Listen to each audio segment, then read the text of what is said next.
Fala galera do Graça que Educa, estou aqui para trazer mais uma mensagem para o seu coração e eu quero que essa mensagem ela não só entre no seu coração e ela gere frutos, mas que você se torne o portador dessa mensagem para poder passar para outras pessoas. E para isso eu quero te pedir duas coisas: compartilhe, fale disso que a gente vai falar hoje aqui nesse vídeo para outras pessoas, testemunhando para elas. E em segundo lugar já compartilhe esse vídeo com algumas pessoas, porque eu tenho certeza que vai edificar a vida delas. Já peço para você já se inscrever aqui no nosso canal, se você não é inscrito, ative o sininho também para que você possa receber todas as notificações quando a gente colocar algum conteúdo aqui. E também o YouTube vai entender que este conteúdo é relevante, ele vai mostrar isso para mais pessoas. E também eu quero te pedir para que você possa deixar um comentário aqui embaixo, depois que você assistir todo o vídeo, para que você fale do que você aprendeu e daquilo que tocou o seu coração, para que a gente possa testemunhar isso e testemunhar a palavra de Deus também. Bom, vamos lá. Nós, quando nos tornamos cristãos, uma das coisas que a gente procura saber é aquilo que é certo e aquilo que é errado. E isso não tem nada demais, isso está correto. O problema é que quando a gente só se preocupa em saber o que é errado para a gente evitar fazer, mas na verdade a gente tem que se preocupar com o que é certo e como fazer da maneira certa. É isso mesmo. Hoje eu quero falar com você a respeito de quando a coisa certa se torna a coisa errada. E aí você vai me perguntar: Hugo, mas peraí, quando é que eu estou fazendo a coisa certa? Como é que ela pode ser errada? E eu quero te dar alguns exemplos sobre isso, inclusive na Palavra de Deus, para que a gente possa ter maior compreensão com profundidade, para que o nosso coração gere isso dentro dele e depois isso se torne em atitudes. E que você faça uma reflexão em alinhamento a respeito daquilo que Deus tem para nós com essa mensagem. Eu organizei isso em 3 dimensões para que a gente possa entender quando a coisa certa se torna a coisa errada. Pelo menos 3 dimensões. A primeira é: eu estou fazendo o que é certo, mas não é da vontade de Deus. A segunda é: eu estou fazendo o que é certo, mas eu estou fazendo com a intenção errada no meu coração. E a terceira é: eu estou fazendo o que é certo, mas eu estou fazendo na geografia / tempo errado. Então vamos para a primeira delas, e quando a coisa é certa não é o que Deus quer. Eu lembro uma vez que eu estava ouvindo uma pregação e o pregador ele usou um exemplo muito prático para isso. Ele disse assim: imagine que você organizou uma festa e você vai dar o seu melhor. Você gosta de fazer um churrasco bem legal, bem gostoso, com uma quantidade elevada de carnes e também uma qualidade elevada das carnes. O convidado mais ilustre dessa festa é Deus. E ele chega nessa festa, você recebe ele, prepara um lugar especial para ele, e daí você vem com um cardápio, você vem com as opções para ele poder se alimentar. E daí Deus fica meio sem jeito, tal, e aí você fica já preocupado com aquela primeira reação dele, mas aí você continua fazendo. E de repente, passa um tempo da festa, você vê que ele está ali no cantinho, reservado, não fala tanto, não se interage tanto, e muito menos desfruta daquilo de melhor que você preparou. Seria o seu trabalho, a sua obra-prima. E de repente, você vai lá e pergunta para ele e fala: poxa Deus, o que está acontecendo? Eu vi que você está retraído, você não quer se alimentar, não está nada. E aí ele vira para você e fala assim: é que eu sou vegetariano. Imagina essa situação, você fazendo churrasco por um Deus vegetariano.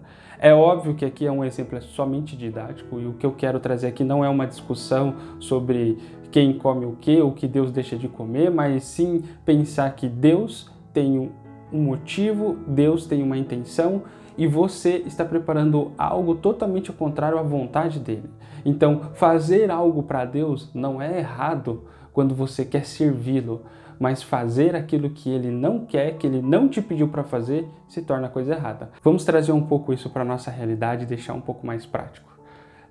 Imagine que você tem habilidades para ser um cantor. Você tem uma voz bonita, um timbre legal, você conhece de música, isso seja nato de você. Mas você ignora isso totalmente, ignora a possibilidade que Deus quer que você se posicione nesse lugar fazendo a vontade dele, você ignora total a vontade dele porque você decidiu ser médico e você quer atuar nessa área, por causa de qualquer outro motivo. Então pense que ser médico não é fazer a coisa errada. A coisa errada é você querer ser médico sendo que Deus te chamou para ser outra coisa.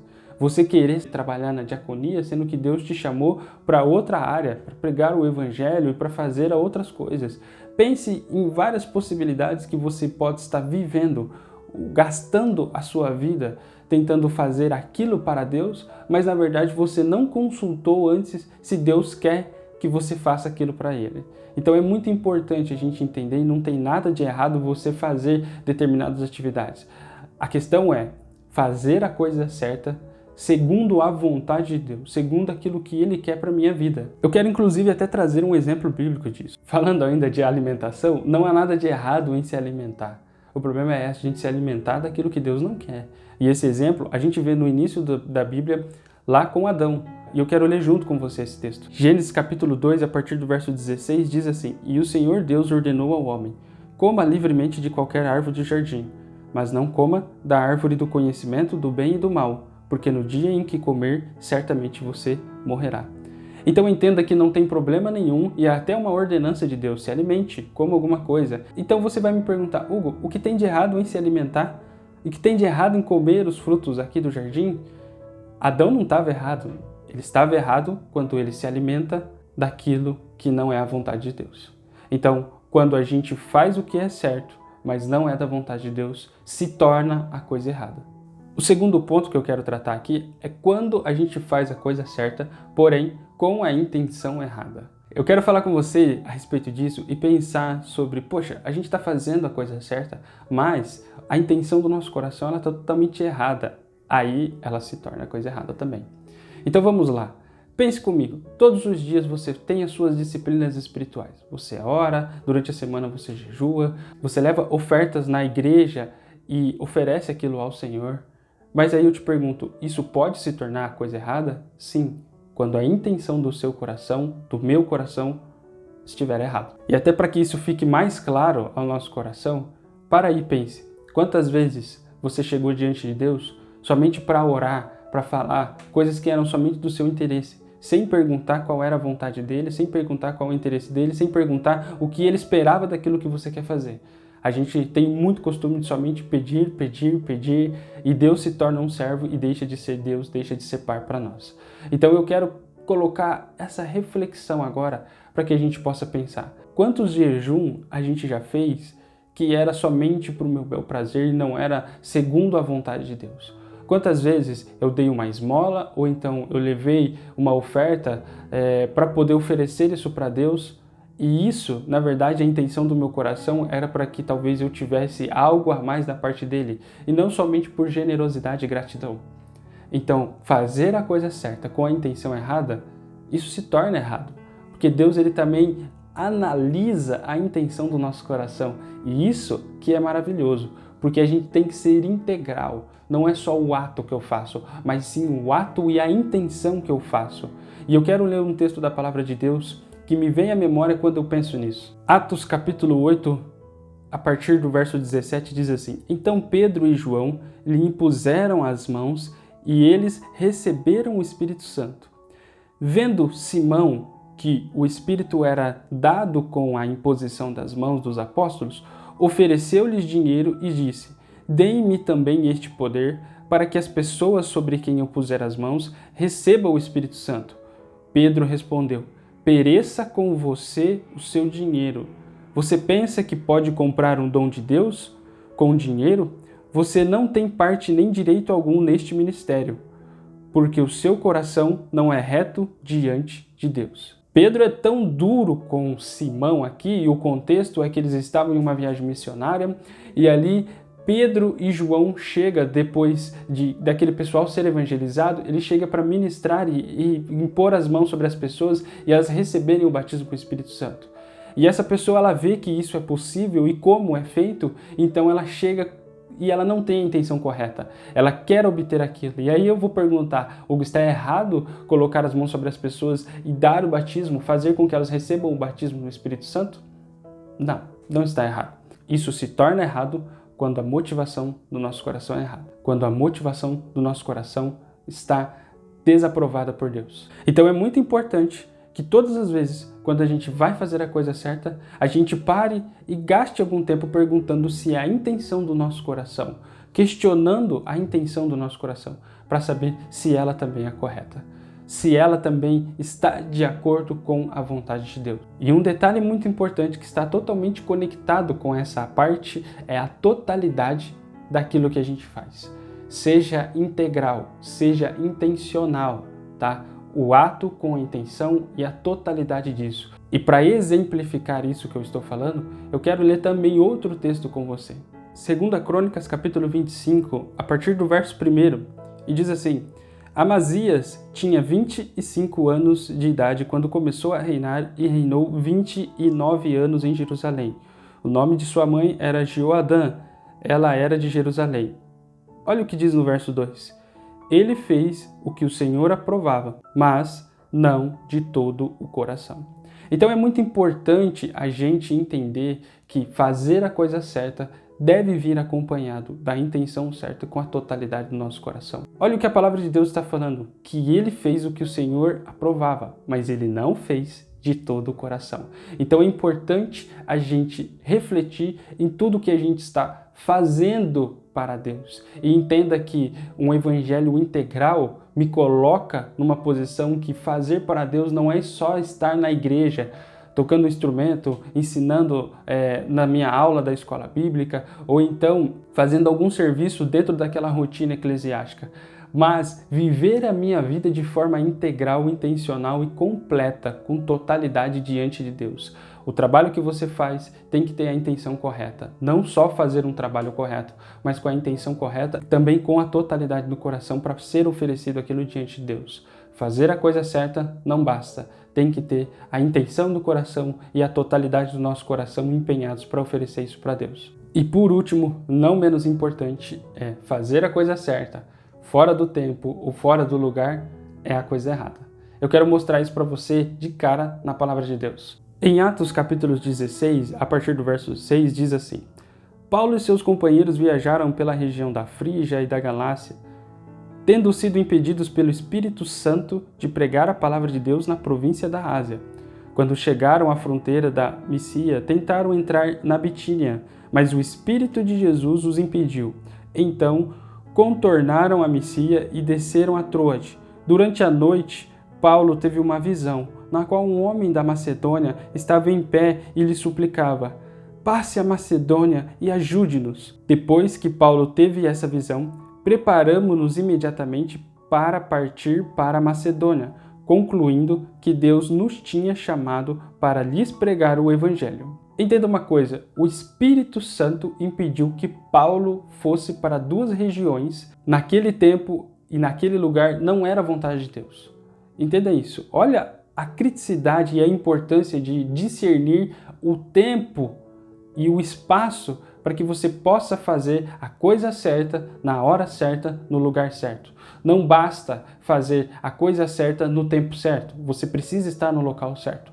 Fazer a coisa certa no local certo, mas no tempo errado, também não vale. Tem que ser a coisa certa, no lugar certo, na hora certa. Essa é a expectativa de Deus e a gente precisa buscar esse discernimento do Espírito Santo para que ele possa nos direcionar. Olha o que a palavra de Deus fala, que fazer uma viagem missionária não é errado, não está errado. Se torna errado quando a gente faz isso fora do tempo, no lugar errado. Talvez você possa ter até uma vocação, uma palavra de Deus para poder ir para alguma nação ou para estar em alguma região específica para ministrar a palavra de Deus, para servir aquelas pessoas, mas o que eu quero te encorajar é que você busque a Deus para que Ele revele para você o tempo certo de você estar naquele lugar. Para que você entenda realmente que você pode ser migrado segundo a vontade de Deus para qualquer uma da direção que Ele te mandar. Eu quero que a gente pare e pense: poxa, eu estou no lugar certo? Eu estou no tempo certo de fazer isso? É importante a gente consultar o coração de Deus e ser direcionado pelo Espírito Santo. Então, mais importante do que saber que aquilo é correto, está certo diante de Deus, é saber se aquilo é para nós, se aquilo é o lugar certo, se aquilo está na hora certa de ser executada. E para isso nós precisamos estar sensíveis e dispostos a obedecer se o Espírito Santo quiser nos impedir. De uma forma mais prática é pensar: eu preciso aceitar qualquer proposta de emprego? Eu preciso fazer qualquer coisa que eu acho que é certo? Então, trabalhar não é errado, não é pecado, mas é isso que é a expectativa de Deus? Um exemplo bem prático que eu ouvi outro dia do Israel Subirá é o seguinte: quando a gente vê que um engenheiro recebe uma proposta para ele ganhar o dobro, viajar para o centro do país onde ele está, e numa região onde ele não habitava, mas para ganhar o dobro. A gente olha e fala, que bênção, vamos, não tem nada de errado, vai trabalhar, é honesto e ainda vai ganhar mais. As pessoas elas não vejam problema nisso. Quando a gente olha para um advogado que vai sair de um lugar para trabalhar em outro lugar para ganhar talvez o triplo dele em uma outra região, a gente também não vê problema e a gente acredita que isso é a prosperidade acontecendo, que Deus está abrindo as portas.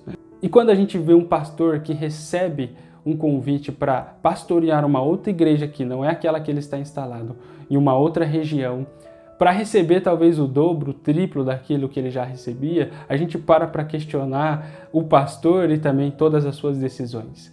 Porque o pastor tem que ter o discernimento de saber o tempo de Deus e saber a localidade de Deus, porque ele já está fazendo a coisa certa, que é pastorear, e as outras pessoas não. Entenda que a vontade de Deus é que a gente tenha o discernimento para compreender aquilo que é certo, na hora certa e também no local certo. Diante dessas 3 dimensões que a gente falou aqui, o que você pode me devolver é uma pergunta, tá bom, Hugo? Como é que eu sei quando é a hora certa? Qual é a intenção certa de Deus? Como é que eu respondo a isso que a coisa certa continue sendo a coisa certa e eu não torne ela a coisa errada? Eu quero dizer que isso nasce com a sensibilidade e a intimidade que a gente tem com Deus. Então, quanto mais próximo dele, mais ele vai revelar para nós aquilo que ele tem, a sua vontade, o seu tempo, quando fazer e quando não fazer as coisas.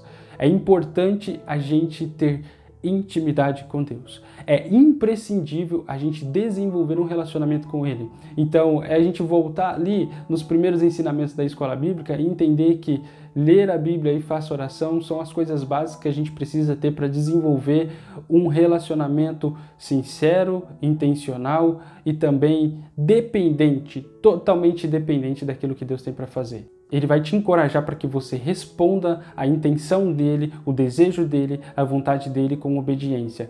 Porque não basta a gente dizer tudo isso e saber, sem a gente também querer e ter vontade de responder.